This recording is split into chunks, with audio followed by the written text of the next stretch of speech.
শাহরুর রমাদান আল্লাযী উনজিলা ফীহিল কুরআন, যে এই সেই মাস যেখানে আল্লাহ কোরআনকে নাজিল করেছেন। সেই কোরআনটা কি? হুদাল লিন্নাস, মানুষের জন্য হেদায়েত। সেই কোরআনটা কি? মাউইজা, মানুষের জন্য উপদেশ পরামর্শ। সেই কোরআনটা কি? মানুষের জন্য তাদের জীবনকে কিভাবে পরিচালিত করবে তার গাইডলাইন কোথায়? কোরআনে। অথচ সেই কোরআনকে আমরা পড়ি, আমরা বড় বড় ডিগ্রি নেই, আমরা ব্যারিস্টার, ইঞ্জিনিয়ার, ডাক্তার, মোটা মোটা বই পড়ি, কিন্তু অত্যন্ত দুঃখজনক হলো সত্য, কোরআনকে আমরা ভালোভাবে একবারও পড়ার চেষ্টা করি না। আল্লাহ কি বলছেন? আফালা ইয়াতাদাব্বারুনাল কুরআন আম আলা কুলুবিন আকফালুহা, যে তারা কি কোরআন নিয়ে চিন্তা করে না, তারা কি কোরআন নিয়ে গবেষণা করে না, তাদের অন্তর কি তালাবদ্ধ?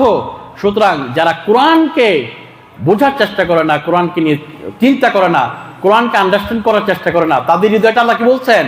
তালাবদ্ধ। আমাদের হৃদয়টাকে আমরা তালাবদ্ধ রাখবো? আমি এই শপথ প্রত্যয় নিব, ইনশাআল্লাহ কোরআনকে একবার হলো জীবনে পুরা কোরআনটা অর্থসহ বোঝার, শিখার এবং আমল করার ইনশাআল্লাহ শপথ নিব। আমরা কি রাজি আছি? ইনশাআল্লাহ আমরা সবাই। প্রিয় ভাইরা আমার, আল্লাহ রাসূলের সাহাবীরা যখন ইসলামকে বুঝেছেন, ইসলামকে চিনেছেন, ইসলামকে গ্রহণ করেছেন, তাদের অবস্থা দেখে সেই সমাজের মানুষগুলো বলতো গাররা হাওলায় দিনিক, দিন তাদেরকে পাগল করে ছেড়েছে। যখন তারা দিন বুঝেছেন, ইসলামকে বুঝেছেন, ইসলামকে গ্রহণ করেছেন, তারা পাগলের মতো সেই ইসলামকে নিয়ে ছুটেছেন মানুষের দুয়ারে দুয়ারে। তাদের দিন নাই, রাত নাই, সংসার নাই, পরিবার নাই, সবগুলো ছেড়ে ইসলামের জন্য পাগল পারা হয়ে গিয়েছেন। তা আমরা কি ইসলামের জন্য এরকম পাগল হয়ে যেতে পারবো?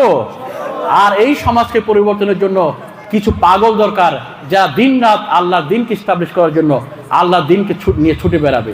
আল্লাহ রাসূলের দাড়িপাল্লা তো জামাত ইসলামের না, এটা ইনসাফের প্রতীক।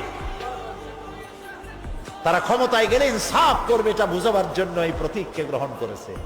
আল্লাহ যেন ইনসাফ করার তৌফিক দিয়ে দেয়। বলেন আমিন, জোরে বলেন আমিন।